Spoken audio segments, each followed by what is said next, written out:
So, Buckingham Palace has just officially confirmed that Princess Anne is taking over absolutely all of Queen Camilla's official state duties starting immediately. And honestly, the unprecedented, chilling way this entire situation went down is vastly more revealing than the sterilized public announcement itself, because this was absolutely not a minor scheduling conflict, a temporary health-related step back, or a gentle transition of power, but rather a direct, catastrophic consequence of something that happened behind closed doors weeks ago, and the undeniable fact that King Charles signed off on this personally tells you absolutely everything you need to know about exactly how serious this breach of trust actually was. Before we get deeply into the incredibly messy, behind-the-scenes details of this constitutional crisis, do us a quick favor and hit subscribe to Royal Prime so you never miss the actual truth behind these royal updates as they develop.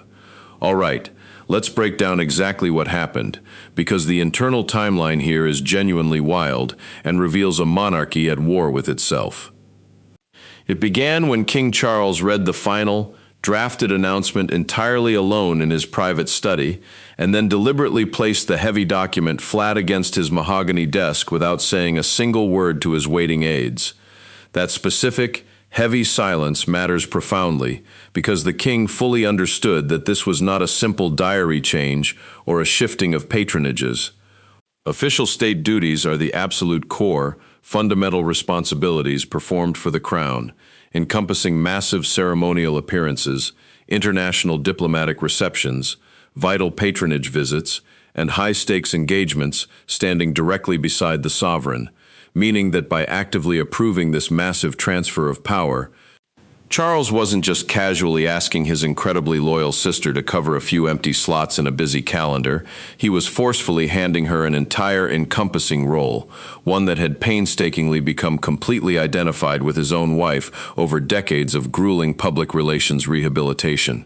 Camilla reportedly received a brief, cold confirmation of this decision from a senior courtier only moments before the palace statement was blasted out to the global press. And crucially, she didn't argue with the messenger, she didn't raise her voice, and she didn't throw a tantrum. The queen consort simply, quietly asked whether Charles had personally, explicitly approved every single word of that document, and when the terrifying answer came back as an undeniable yes, her expression reportedly hardened into stone because she realized in that exact moment that she wasn't just losing a few glamorous engagements, but rather she was learning that the very man beside whom she had fiercely fought for decades to gain public and institutional acceptance had just personally authorized her immediate removal from the exact duties that finally proved she truly belonged. Meanwhile, Princess Anne was abruptly summoned to the king's office without any of her usual ceremonial fanfare and was physically handed a thick, sealed briefing folder that she opened to find a completely revised royal calendar carrying her own name, heavily plastered across receptions, national memorials, high-level patronage visits, and highly sensitive diplomatic meetings. The palace communications team desperately tried to frame this to the press as a temporary, emergency restructuring meant to reorganize responsibilities immediately and prevent any embarrassing gap in royal service. But the sheer, meticulous preparation of the documents revealed something much colder and vastly more calculated. This decision had been actively building, quietly and ruthlessly, well before Camilla was ever formally informed of her own downfall. One specific, devastating line in the briefing folder carried the ultimate threat, stating that the transfer of duties would remain in full force until the sovereign determined otherwise, which, in plain, unvarnished terms, meant that Charles alone held the absolute power to decide whether his wife would ever be allowed to reclaim those prestigious duties. Anne reportedly paused over that heavy sentence, her eyes scanning the page, and then turned to the very first engagement listed under her newly expanded authority, which happened to be a major, highly publicized state reception that Camilla had been enthusiastically planning for months, an event that even included a deeply personal welcome speech she had painstakingly written herself. Anne quietly closed the folder, but according to those close to her, she felt absolutely no sense of victory or triumph, feeling instead the crushing, suffocating pressure of stepping directly into another woman's hard-won place while her brother's fragile marriage actively strained under the weight of his own royal signature. Elsewhere inside the sprawling palace, Camilla fully understood that this upcoming reception, an event entirely meant to confirm her untouchable standing on the world stage, would instead serve to officially introduce Princess Anne as the monarchy's undisputed, unshakable center of duty. But before Anne could even step into that incredibly awkward role, the palace machinery had to desperately confront the painful, undeniable truth that this was not simply a bureaucratic transfer of duties. It was a violent, high-speed collision between personal loyalty, a complicated marriage, and the ultimate survival of the royal institution itself. To the general public, Princess Anne and Queen Camilla have always occupied completely different, distinct corners of royal life, one widely known for her relentless, uncomplaining, ironclad duty, and the other famous for steadfastly standing beside the king through decades of global controversy and intense public hatred. Yet behind the formal, televised smiles existed a far more delicate, incredibly fragile balance of power that had now permanently broken, revealing that the duties being transferred were not merely appointments on a calendar, but rather they represented ultimate trust, elevated status, and the most vital proximity to the crown itself. Anne studied the heavily revised schedule at her private desk and felt only the heavy burden of consequence. The Princess Royal had built her stellar, bulletproof reputation through decades of flawless discipline, absolute punctuality, and grueling service without a single public complaint, becoming the one person the palace entirely trusted whenever the stability of the institution began to violently shake.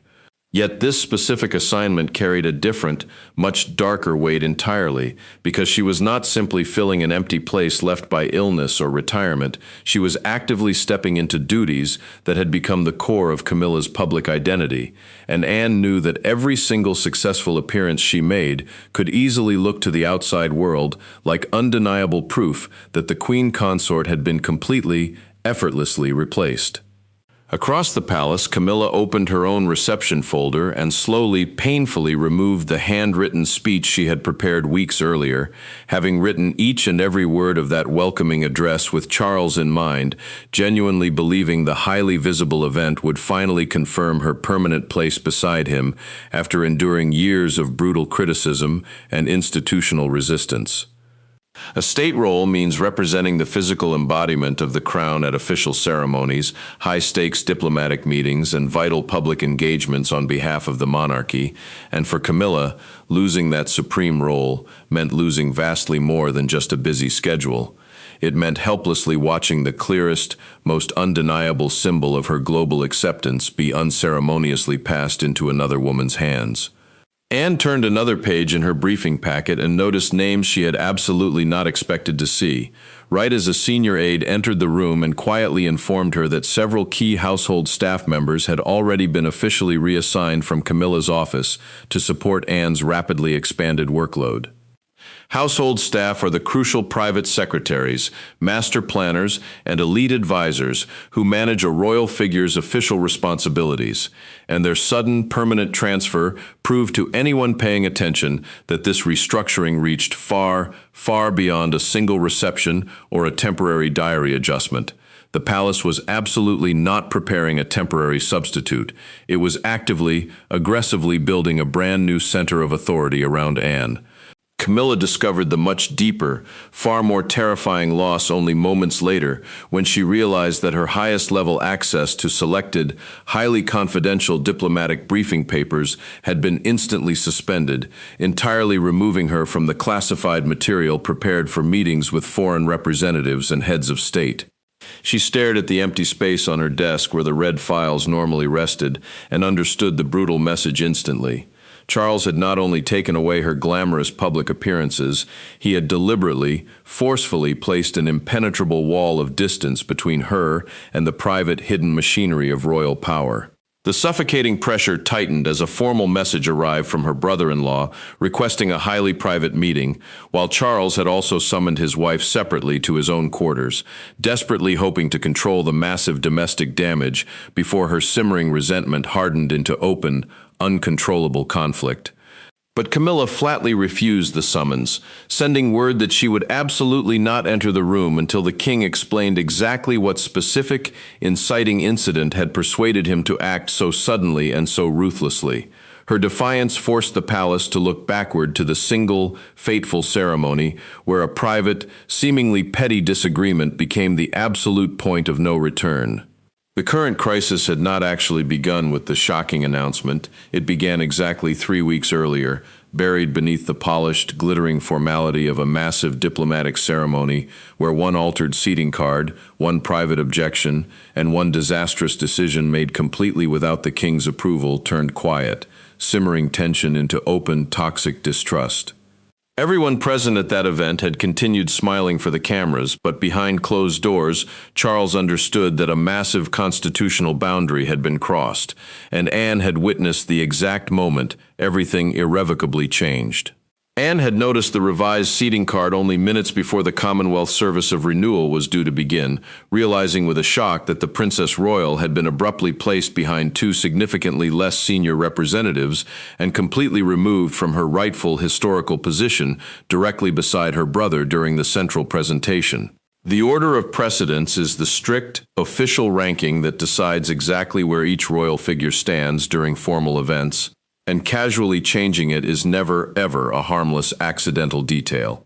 It directly affects visual status, perceived authority, and the undeniable message sent to every single diplomat and camera lens watching the room. Anne folded the card once, her face an unreadable mask of calm, and approached Camilla privately before the doors opened, asking whether the sudden change had been deliberate, actively keeping her voice low even as the massive, intentional insult settled heavily between them. The queen consort did not attempt to deny it, replying coldly that the monarchy must reflect the king's household first, a phrase that made the underlying meaning painfully, brutally clear. Anne was being aggressively pushed aside, not because of the demands of the ceremony, but because her undeniable, lifelong closeness to Charles had become a psychological threat to Camilla. Camilla held her ground in that moment, yet the decision carried infinitely more risk than she was willing to admit, because the originally approved arrangement had placed Anne beside the king, specifically because she was leading the presentation of a massive, brand new Commonwealth initiative, meaning that forcefully moving her weakened the structural integrity of the entire event and heavily suggested to the watching world that a petty personal rivalry mattered vastly more to the queen consort than the sovereign's own meticulously crafted plan. Still, Anne completely refused to react publicly, instantly returning to her newly assigned, diminished place, flawlessly completing every single duty required of her, and fiercely protecting the dignity of the ceremony while silently swallowing the massive public humiliation. Charles only learned the terrifying truth about the seating arrangement hours after the final guest had departed, when a highly agitated senior courtier placed the original, king-approved plan directly beside the altered version, and carefully explained that His Majesty's supreme authority had been falsely used to approve the change completely, without his consent or knowledge. The king stared at both documents in deafening silence, and understood the much deeper, catastrophic betrayal. His sovereign name had not been conveniently borrowed by a stressed aide to solve a practical logistical problem. It had been actively, maliciously used by his wife's office to settle a private, insecure struggle over royal rank. The courtier then produced a documented, time-stamped email sent directly to Camilla's office hours before the ceremony, an email that clearly and explicitly warned that the king's order of precedence must absolutely not be altered under any circumstances. She had received the explicit instruction, she had fully understood it, and she had chosen to aggressively ignore it anyway. When Charles later privately asked Anne why she had remained so completely silent during the event, she answered with chilling clarity that she would never, ever embarrass the crown in public, but she would absolutely not allow the exact same thing to happen twice. That haunting answer stayed heavily with Charles until the night he finally brought both Anne and Camilla into the same private sitting room and demanded the absolute truth face to face, ensuring there were no photographers, no private secretaries taking frantic notes, and no fake ceremonial smiles to soften the brutal reality of the moment. Charles entered the room first, projecting absolute authority. Anne followed quietly, and Camilla arrived last.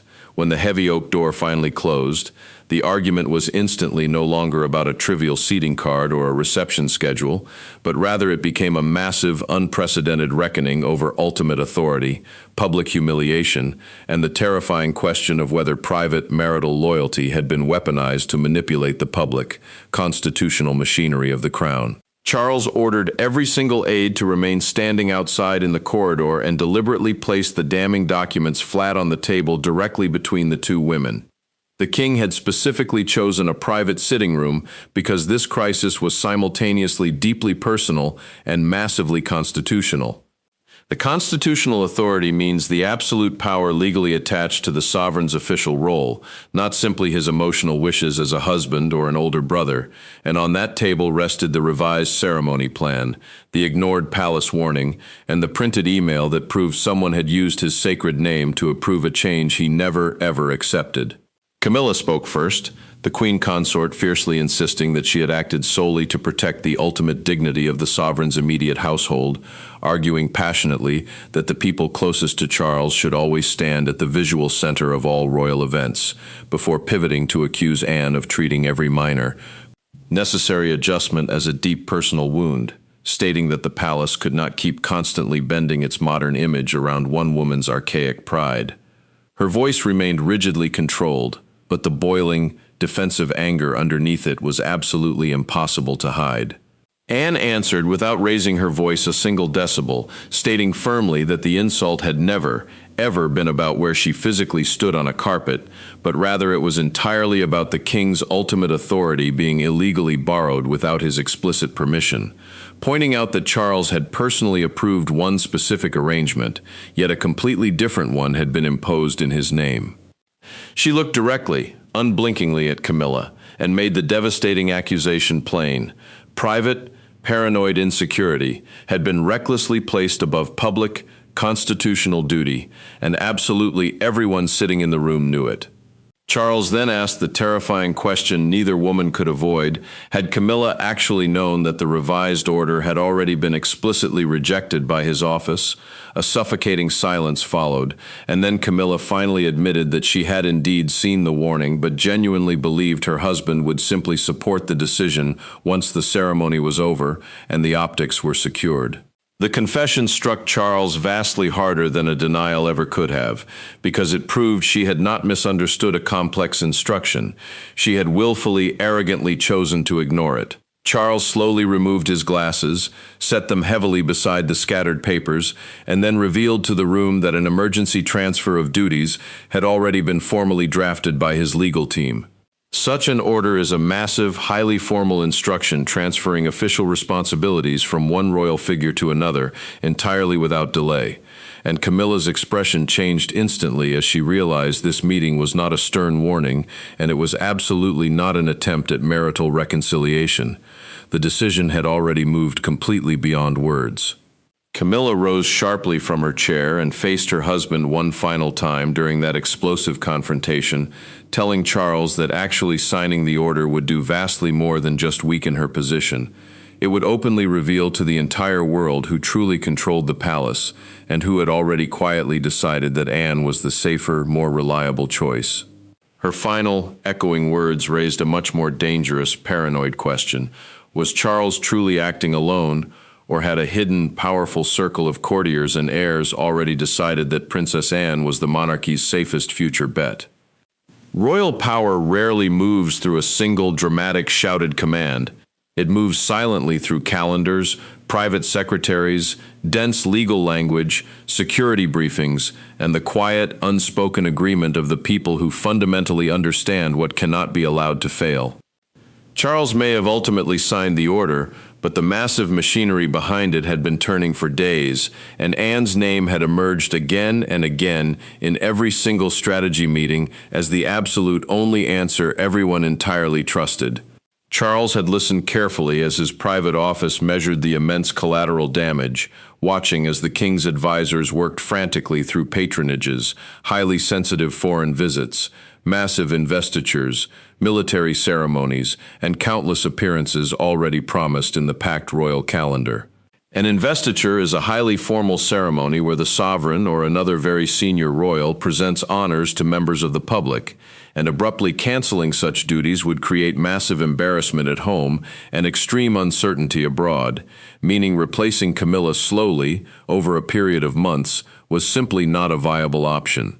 The palace desperately needed someone who could step forward immediately, without a single moment of hesitation, and Anne offered that absolute ironclad certainty because the princess already carried a demanding, punishing workload, completely understood the rigid constitutional boundaries, and had flawlessly avoided the messy personal controversies that could turn every single appearance into another media argument. Her relentless discipline made her the absolute strongest choice, but that very strength created its own unique danger. The more flawlessly dependable she appeared, the more Camilla's sudden removal would look incredibly deliberate, coldly permanent, and deeply, viciously personal. Prince William had received the confidential briefing in private and chose every single word of his response carefully, telling his father that Anne could undoubtedly steady the fragile institution, fiercely protect the schedule, and reassure nervous foreign guests, before delivering the brutal warning Charles had been desperately avoiding. The decision might save the monarchy's public face in the short term, but it could permanently, irrevocably damage his marriage. The future king fundamentally understood that royal stability often demanded brutal human sacrifice, yet he also deeply knew that some wounds simply did not close when the press announcement ended. Charles then admitted something to his son that the advisors had absolutely not expected him to say. He felt he had profoundly failed both women, failing Camilla as a husband by allowing her intense fear and insecurity to grow for years without challenge, and failing Anne as a brother by constantly asking her to endure quiet, painful humiliations in the desperate name of family peace.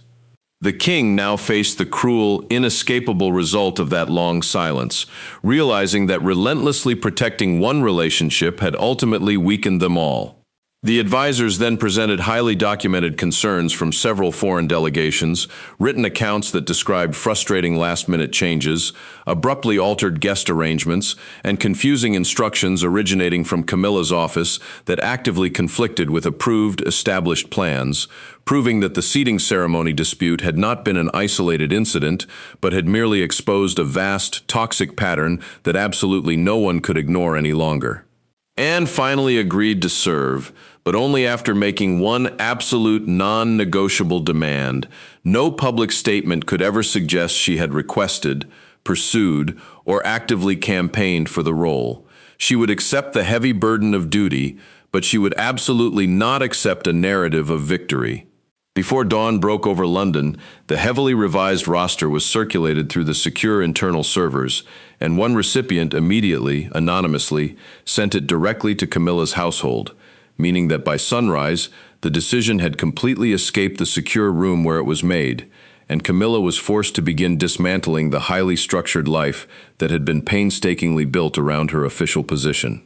The absolute most brutal sign of her lost power was not a scathing public statement or a hostile tabloid headline.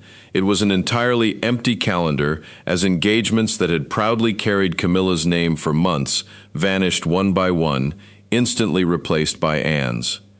Speeches were abruptly reassigned, security briefings were removed from her desk, and familiar trusted staff were redirected to other offices, meaning that for the very first time since becoming central to royal life, Camilla was forced to sit in silence and watch the monarchy continue seamlessly without needing her.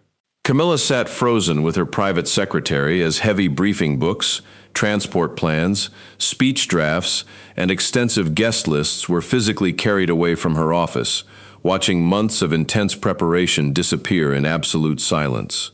Briefing books are the vital official files containing schedules, background notes, names, and precise guidance for royal engagements, and without them in her possession, she no longer had the basic information needed to represent the crown, a visceral loss that made the transfer real in a way no public announcement ever could. Camilla ran her trembling finger across the crossed-out appointments in her diary: a hospital visit, a high-profile diplomatic luncheon, a solemn military commemoration, and the massive state reception had all been reassigned without a single day of delay. Each event had mattered immensely because it physically connected her to the public role she had spent her entire adult life fighting to build, enduring relentless suspicion, brutal criticism, and intense institutional resistance to finally reach the center of royal life, only for one single morning to strip away the absolute proof that the agonizing struggle had actually meant something. Camilla quietly asked whether any official duty whatsoever remained under her control, and her private secretary hesitated painfully before explaining that only entirely private charitable contact could continue, meaning she could support causes personally as a wealthy individual, but she could absolutely not appear on behalf of the monarchy. The distinction cut incredibly deeply. She could still care, still write checks, still offer help, but she could no longer speak with the massive, historical authority of the crown standing behind her. The fracture widened immediately inside her own household as one longtime, fiercely loyal aide flatly refused to transfer to Anne's team and resigned on the spot, stating that loyalty could not simply be reassigned like a diary entry, while another aide accepted the new position without a word of protest. Camilla heard about both decisions and deeply understood what they revealed. Even the people closest around her were now being forced to choose between personal, emotional attachment and cold, institutional survival. Charles sent a deeply personal, handwritten note asking her to meet him before Anne's very first major appearance in her place.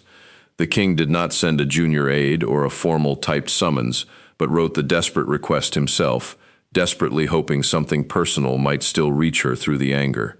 Camilla read it exactly once, then left it completely unanswered beside the space where her state files used to sit. Her silence was absolutely not calm, but rather it was the only piece of control she felt she had left in the world. Anne learned that the king's note remained untouched and felt the heavy burden of the situation shift again, fundamentally understanding that performing the duties without facing the immense emotional damage would turn her royal service into a silent, agonizing punishment for everyone involved. So, before stepping out to appear in Camilla's place, Anne crossed the vast palace entirely alone and asked for the one incredibly difficult conversation everyone else had been far too afraid to arrange. No aides announced Anne's arrival at the door, and absolutely no official record preserved what followed as she entered, carrying neither the heavy-duty folder nor the immense authority that had suddenly been placed in her hands. Camilla was waiting rigidly beside a closed diary, fully prepared for a bitter accusation, but instead, Anne offered something infinitely more difficult to swallow: the unvarnished truth. Without any royal ceremony, without hovering witnesses, and completely without the protection of royal titles, Anne had requested the meeting before assuming control of the state reception because the princess firmly believed the massive transfer could not successfully begin while both women remained trapped in toxic silence. Camilla had agreed to the meeting only after confirming that Charles would absolutely not attend, knowing that without the king present, there would be no institutional buffer, the formal protection created when royal authority, slick advisors, or official procedure stands between two people in conflict, meaning this time neither woman could hide behind the shield of duty. Anne spoke first, telling Camilla with absolute sincerity that she had never, ever wanted to reassign the duties and did not view the king's decision as a personal victory in the slightest, acknowledging that every single engagement she accepted would carry the heavy, visible weight of another woman's loss. Yet, she explained that she simply could not refuse when the crown's ultimate stability was at stake, pointing out that empty chairs, abruptly canceled visits, and highly uncertain foreign guests would damage vastly more than one household. They would make the entire monarchy appear dangerously weak at the exact historical moment it desperately needed absolute control. Camilla listened quietly, then finally admitted what she had fiercely refused to say in front of Charles. The queen consort confessed that the altered ceremony order had stemmed entirely from deep, festering insecurity, admitting that Anne's respect inside the palace always seemed entirely effortless and innate, while her own place beside the king had been painfully built through years of brutal resistance. Every single time the princess stood closely beside her brother, Camilla deeply feared the inevitable comparison, knowing that one woman looked naturally, historically trusted, while the other still felt she had to constantly, desperately prove she belonged. Anne did not attempt to soften the brutal truth of the situation, but she did reveal something completely unexpected. She had formally asked Charles to review the entire transfer after exactly 3 months. The princess carefully explained that a formal review meant the king would be forced to reconsider whether the arrangement should continue once the immediate crisis and public scrutiny had passed, proving she had absolutely not requested permanent control, and she had zero desire to turn a temporary duty into a lasting, permanent exclusion. Camilla slowly opened the reception folder, removed the unfinished handwritten speech she had been working on, handed it directly to Anne, and quietly asked that the opening tribute remain completely unchanged because it honored Charles, not either of them. The gesture absolutely did not instantly restore their shattered trust, but it completely broke the icy silence that had hardened around them, and as Anne accepted the pages, for the very first time, Camilla did not see a victorious enemy taking her hard-won place. When Anne left the room, Camilla slowly picked up the king's handwritten note, read it again, and then finally walked toward the private sitting room where Charles had been anxiously waiting.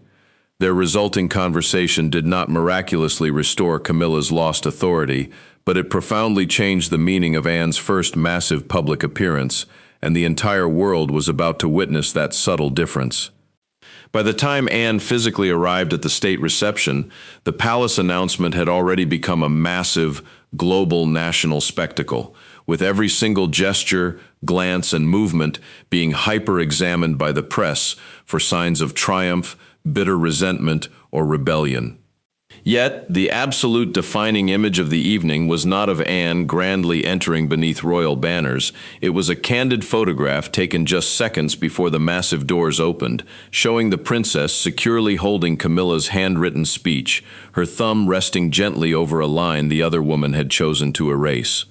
Broadcasters across the country interrupted regular programming as the reception began, breathlessly explaining that Anne had now assumed the complete, sweeping state schedule transferred from Camilla, not merely one isolated appearance. A state reception is a highly formal, critical gathering where senior royals welcome powerful diplomats, government officials, and honored guests on behalf of the crown. And this specific event mattered immensely because any sign of confusion or awkwardness would heavily suggest that private, petty conflict had severely weakened the monarchy's ability to perform its most basic public duties. Anne paused deeply before entering the room, knowing full well that success carried its own specific cruelty.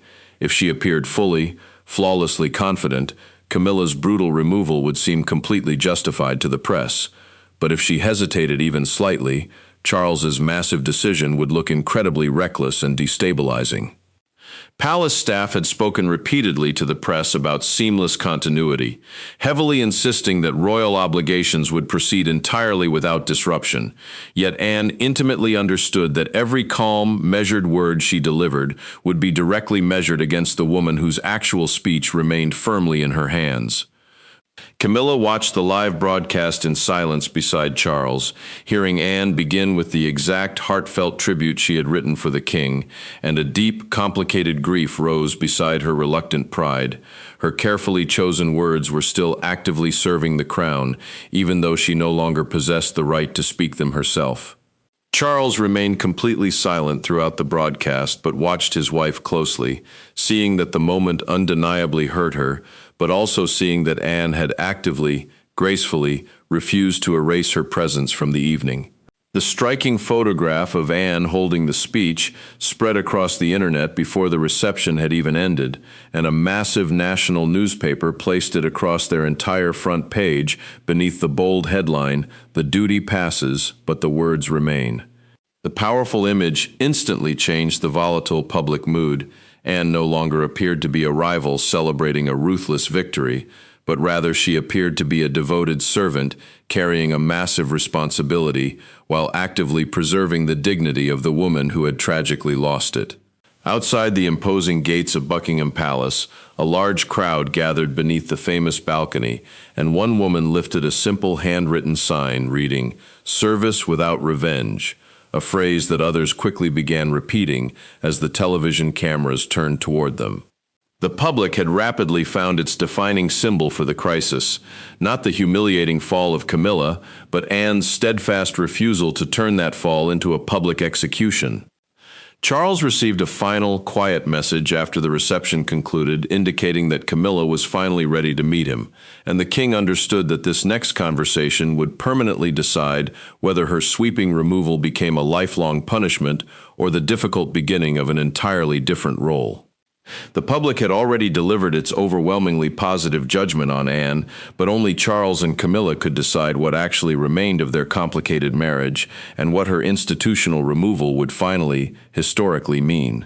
The absolute final meaning of the crisis was decided completely away from the flashing cameras, as Charles and Camilla sat opposite each other, with no press announcement prepared and no slick advisors waiting in the wings to shape their raw words.